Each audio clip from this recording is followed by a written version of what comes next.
It's actually not about the size of your hands. It's about how you use them. And today, we're going to address one particular aspect of your hand technique, the thumb.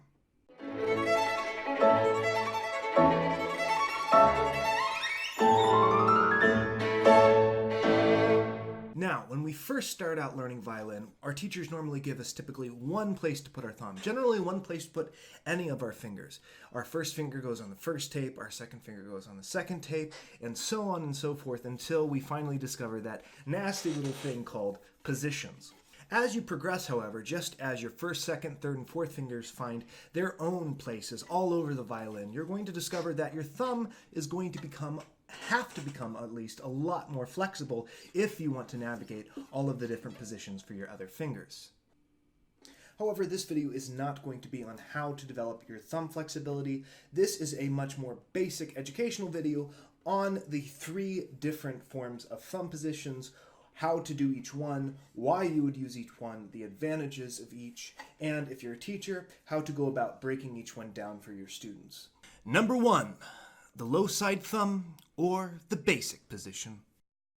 Now, as far as I know, there is no real codification or official names for any of these positions, so I'm going to be making them up as they go. I called it this because that seems to be the most obvious name for it, and I called it the most basic position because this is the one most people learn right off the bat. Also, all of these thumb positions are going to be based on the idea that primarily you hold the violin in the left hand as opposed to with the chin and neck. If you want to know more about my views on that subject, then go watch what is currently my most popular video, How to Hold the Violin Without a Shoulder Rest, and Why You Should Care, link in the description below. Of course, even if you do choose to play with a shoulder rest, you should still try to hold the violin primarily in the left hand, so this video is for you too. Now, the idea of this position is that you have 2 basic touch points for your left hand. The first one being the base of your first finger and the other one being just above the top knuckle of the thumb. Now, how I teach someone to hold the violin in this position is usually I have them hold the violin in their right hand like this. If it's a little kid, also be very, very careful with this. But for most adult students or older students, this could be a pretty easy thing for them to do without hurting the violin. Anyway, take the hand, put it right up here next to the nut, which is that little ridge up here, and then just balance it and let it feel like it's sinking in to the base of your first finger. Now, once they've got the violin sort of just sitting there for a while, then just have them tap the thumb wherever it falls on the violin like so. Tapping, by the way, is a really good way to get people to not squeeze from the very beginning. Now, after you've had them tap the thumb for a little bit, then just let the thumb sit there, just let it sit there naturally, and then turn the violin over and let it just sit in the hand like so without falling into the crevice on the webbing. Now, the idea of this thumb position is that the violin just kind of wedges itself in between the thumb and the base of the first finger. So this way, it keeps the violin below the first knuckle of the finger, which enables it and all the rest of the fingers to be able to move easily, but it also secures it in a place where you can hold it in your left hand instead of with your chin. Also, it's one of the easiest ways to keep the violin from falling down into the webbing, which, by the way, is a very big problem because it turns your hand into more of a fist as opposed to the strings, which limits your flexibility and the stretching of your fingers, which is very important when you start getting into more difficult music. Now, once you have your hand into this position here like this, you want to start practicing tapping your fingers. Don't push the strings down all the way, just tap. And hopefully you will have a private teacher, and that private teacher will put tapes on where your fingers are supposed to go so you can practice the tapping motion. If not, then you can probably go down to wherever you bought your violin. If you bought your violin from a violin shop, which you should do, by the way, and not from Amazon, and they can put the tapes on there for you in the right places as well. Now, this is about where I'm going to leave off for the most absolute beginners, the people just starting out, because honestly, you probably shouldn't be learning from me on the internet here. You should be finding a private teacher to help you, but this is basically how I start all of my beginning students out learning to hold this position. Now, for the rest of you already players out there, most of you probably use some form of this position. It's generally the default position. It's the one that I go to with all of my students until I realize that because their size, their hand frame, or whatever, they need to use one of the other 2 positions that I'm going to show you later in this video. Now, the advantages of this thumb position are the fact that it is so easy to learn and it is the most versatile. It is very easy to sort of manipulate the thumb around the violin this way so you can get a lot of good finger positions. It's easy to actually go from this position to slipping in and out of the two other positions, which I will show you later. And it also translates very easily from going up here into sort of the thumb under position that you have to be in to play in the higher positions. Now, the couple of disadvantages that you could possibly find with this thumb position is that if you're not careful in how you teach it or how you learn it, you could develop a penchant for squeezing. Once again, though, practicing tapping the thumb will help with that. Another possible disadvantage of this thumb position is that you do have to learn to pivot if you want to get a good leverage on your fourth finger. Now, the amount of pivoting that goes on will highly depend on the size of your hand. I have generally pretty big hands, not the biggest, but fairly big hands, so I only have to shift my thumb under a little bit to get a full leverage for my fourth finger to keep it nice, curved, and strong. I've seen plenty of kids, though, that because they didn't have proper instruction on how to place the fourth finger down, end up keeping their thumb in the exact same position as they put their fourth finger down, and they end up with this awful collapsed knuckle here and with a sort of flat and weak fourth finger. But besides those two things, which can be easily addressed by a competent teacher, this is probably the easiest hand position to learn and to teach for those of you who would like to learn how to play the violin, primarily supporting it in your left hand instead of with your chin and neck. Now, for teachers, the only people that you'd really have avoid doing this position, which you probably won't even find out until after you've been teaching them for a couple months and this position really isn't working for them, are those people with exceptionally small hands or maybe shorter arms. Now, obviously, this will vary from student to student. Sometimes you'll have a student with small hands that, for whatever reason, this still ends up working out for them. Their flexibility might be a little bit different, but sometimes you'll find students that, for whatever reason, the violin ends up really out here and their fingers just end up becoming very either curved over this way and they have really problems with bringing their wrist in this way and they always want to make a fist out of the instrument, or their fingers end up being very, very flat. Now, for those types of students, I've had a lot of success with another hand position. This one, however, does require a lot of know-how, balance, and elbow flexibility. Number 2, the thumb under the neck position. Now, if you've been playing the violin for any significant period of time, the chances are that you do already use the thumb under position, at least as a supplement to your normal thumb to the side position. In fact, it's almost imperative that you use this position when you want to play and leverage the thumb against the neck, at least the edge of the neck right here, in the highest positions of the violin.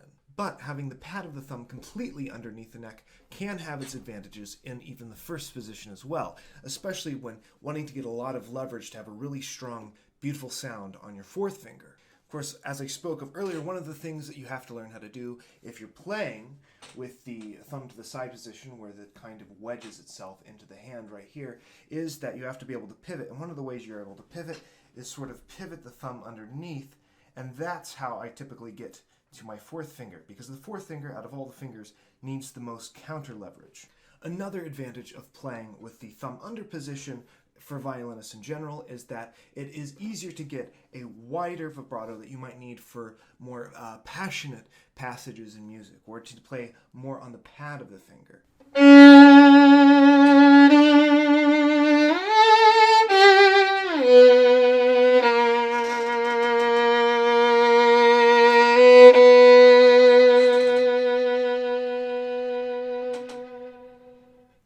Now, of course, the mechanics of this are probably the easiest to explain. The neck of the violin just sits here on the pad of the thumb. It's the only touch point. And then the fingers come around and you basically pinch the strings between the thumb and the fingers, like so.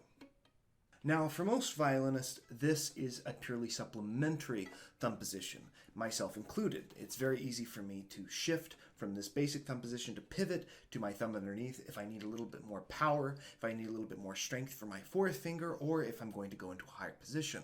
However, there are some people that prefer to and need to play with this position all the time and may need to be taught that from a very young age. Now, from what I've noticed, this thumb position tends to work best for those whose arms are at the short end of the spectrum for their violin size. So if you take the violin, you place it here on the shoulder, you take your arm, you put it straight out. Now for me, obviously, I've got almost half a foot between the scroll and the middle of my hand, but some people, they put their arms straight out here, and the violin comes basically to the base of their palm.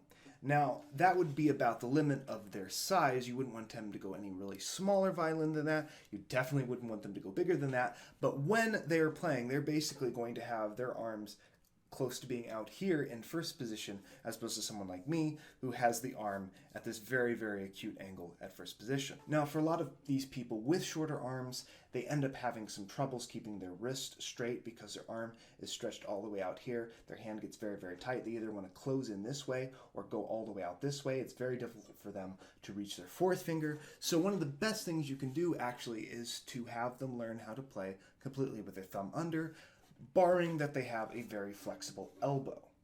Of course, if you are working with a little kid, flexibility usually isn't that big of a problem. It's more with your adult students that might be an issue. Now, what I said earlier about having some know-how to be able to teach this position is because outside of it being just a supplementary position, for it to be your primary thumb position, you're going to need to have quite a bit of balance. So, one of the ways I suggest teaching this to especially young students is to have them just practice. Of course, I don't use a shoulder rest. If you do, this could be a little bit easier, but just have them practice letting the violin rest here and then rest here. Let them feel the thumb. Let them know, one of the big things kids especially need to know is that they are not going to drop the violin. The violin is actually very, very secure here, especially if your chin's here. And you don't even have to squeeze that hard. Then have them wiggle their fingers, keep their fingers very loose. You'll likely have the tapes here. And then have them close, keeping this wide space here in the thumb, have them close their fingers, first finger first, around the instrument. Just practice this motion. Because what we'll be doing, when we do this a little bit faster, is basically this same type of motion from here, from this part of the hand, except in a much, much smaller leverage. So here, like this, have them close 1, and then 2, 3, and then 4. Open, wiggle, 1, 2, 3, 4. Now, obviously, this pulls the elbow much, much, much, much further forward. So again, they'll just have to either get used to that, or likely they won't have much of a problem with it if they're young and pliable. Now, of course, when they first start out, your student will not be used to playing this way. Of course, if they're a beginner, they're not used to playing anyway, so it's not that much of a problem. However, if you decide you want to have a switch, then go ahead and maybe start practicing scales this way, or just practice again the balancing aspect. Keep it up for a few months, and you will get more used to it. And now, though, for something completely different, the third and possibly the most complicated thumb position, which I can only imagine nobody really teaches anymore, even though if you look at old videos, it really used to be the default thumb position from 100 years ago. And I think possibly the invention of shoulder rest and a lot of the bad technique that the Suzuki method brought in is a big part of this. However, especially if you want to have a completely neck-free violin technique, or almost neck-free violin technique, learning how to do this position is a must. And I must say that I'm just kind of experimenting with it myself. It is definitely not something I'm super comfortable with, but I do like to know how to do everything I can on the violin, so I'm going to show you what I know about it, and perhaps you can take it from there. Number 3, the high thumb position. Now, the funny thing about this particular thumb position is that it currently is not very often taught. You rarely see people doing this, but if you go back and watch a lot of old violinist videos, this is basically what used to be the default position.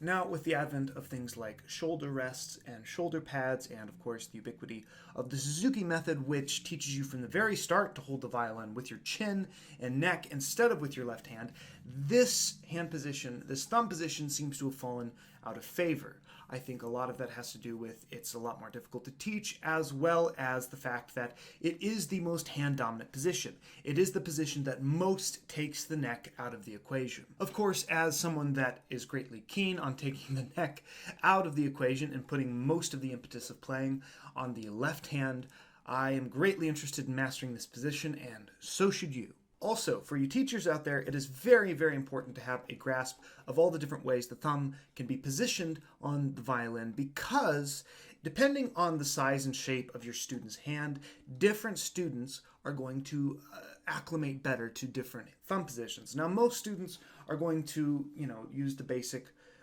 thumb position that we showed at the beginning, and that's just fine. But you are going to run into students that are going to have difficulties with that, and if you don't have this understanding and you aren't flexible with them, then you're really, really leaving a lot on the table as far as their development is concerned. So, how do we do this thumb position? Now, it's very similar to the first one we did, sort of the basic thumb position, where both the touch points were the base of the finger right here and the top of the thumb right here, right up next to the nut. Now, you still have this right here as a primary touch point, but instead of placing sort of just above the top knuckle of the thumb, right at the bottom, at the side of the violin right here, instead of that, you actually have more contact sort of with this bone right here, in between sort of this big fat muscle of your thumb and this top knuckle where the nail is. Now, the idea is much less that you sort of create this little chasm here where the violin just kind of sits sort of right here as it was in the first basic position. Instead, this is more of a rotation, and you sort of keep the hand in check and the violin in check by sort of rotating the hand into the violin this way. So there's kind of a wedging that happens with the hand, sort of like here and then right here. So you sort of secure it by wedging this side of the thumb right here against the first finger, the base of the first finger right up here next to the nut.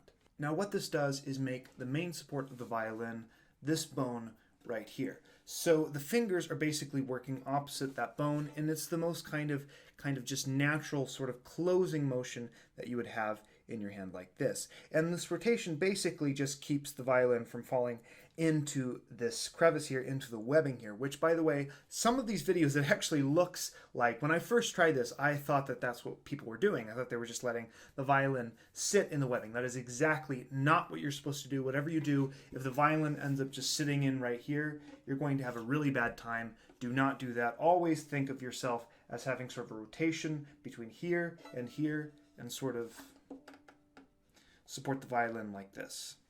See, still space. Now, the action of your fingers is going to be basically the same if you've already been playing the violin for a while, but you are going to sort of feel this a lot more. And because the hand is supporting the violin even more than the other positions, when you play like this for a while, you're going to notice, if you're doing it right, by the way, you're going to notice this muscle right here, this big thumb muscle, is going to get very, very sore. Now, like any muscle soreness, it will go away, especially with continued use.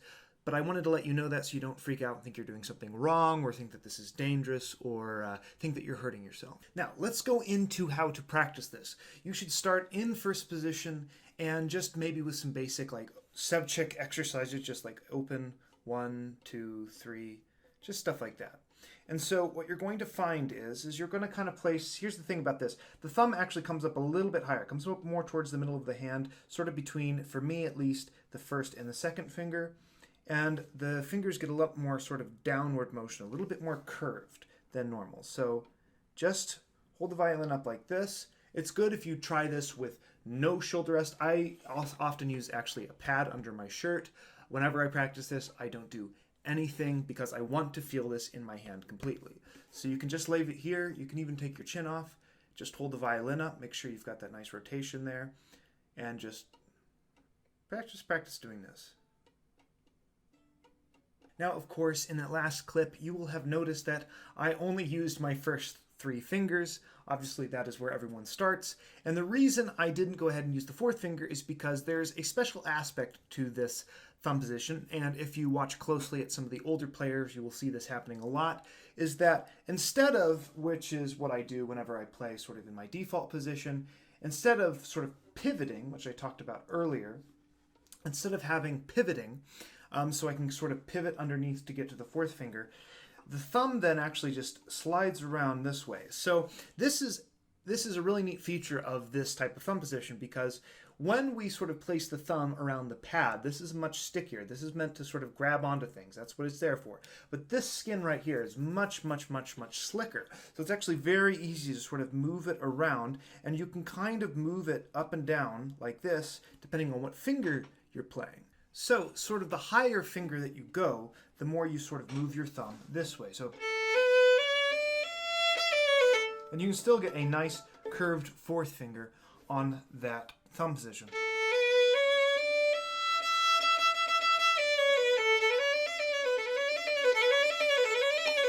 Now, what this thumb position does for some people that is interesting to note is that it often helps close sort of the gap of the angle between this side of the hand and the neck. It makes the hand position a lot more parallel to the neck. So some of the other positions, as you'll notice, obviously this side of the hand where the first finger is much closer, and then there's sort of an angle going out this way.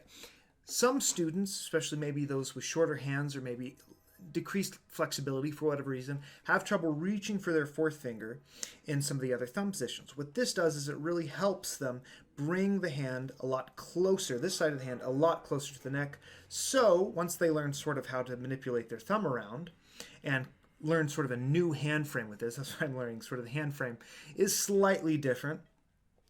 It may be easier for them to hit their fourth finger and hit a nice rounded fourth finger. One thing you'll notice while practicing this, besides, sort of the manipulation of your thumb to be able to play the different fingers, is that once you get basically past first position, especially if you're doing something with a lot of vibrato, you're going to actually leave this touch point and almost support the violin entirely on this bone here. So if here in first position, I'm touching both sides of it there. I'm supporting it through here. Then when I shift up to third position, still touching a little bit, but not as much. But if I really want to get a good vibrato swing on that third finger there, I'm going to kind of pivot a little bit this way, but still keep the exact same contact point here. And this is barely touching at all. And of course, the higher up you go, the more you let go of this. So basically, the main pivot motions of this, you can't get away without pivoting. The main pivot motions of this thumb position are going to be side to side and then just around like this. Now, the fact that the basic support mechanism of this thumb position is almost entirely this one spot right here that is very easily moved around because the skin here is so slick, is why this is the thumb position best suited to completely holding the violin, or almost completely holding the violin in the left hand. Now, as you practice this, I have a few things that you should think about. First off, again, don't use anything here. Try to support the violin in the left hand as much as possible. You're going to get the most out of this position, even if the rest of your practice, of course, which is what I do, you go back to using a pad or using a shoulder rest. Now, one other thing you want to think about while practicing this, and you'll notice this as you start doing scales, which is where you should start practicing with this, is that you can keep this thumb position for a lot longer as you shift up. Now, obviously, when you are playing with this type of thumb position, once you get basically to fourth or fifth position, you kind of have to stick the thumb, the flat part of the thumb, underneath the top of the neck right here, so you can sort of get up and support your hand in the higher positions. And this, you can get up pretty high, maybe fifth or sixth position in terms of like being able to play 1, 2, 3, 4, and still keep that same bone attached to the neck of the violin. But eventually you are going to have to, if you want to play up very, very high, pull the thumb back up into this sort of flat pad position here at the top of the neck. And the difficulty with that is, and you're just going to have to work this out, is that it's very easy to get your thumb stuck here when you've got it sort of jutting out this far and on that bone. And so to learn how to unhook that so you can get up there, that's something that you're going to have to take care of, and something to note. Also, learning how to shift down is going to be a little bit different. What you'll notice in a lot of these old players that play primarily this way is that their thumb is very much utilized in helping them shift down, especially once you get past sort of fifth or fourth position. So coming down from, let's say I'll play F major scale from, so my thumbs, right here, I'm in fifth position. And I want to, let's say I'm just going to shift straight into, well, I'll just go into third position. So my thumb almost has to follow and then help me pull the hand this way. So it's almost this kind of walking thing. And if you watch some of these videos, you'll see these guys, their thumbs are basically, especially Ruggiero Ricci, his thumb is basically just flopping back and forth. So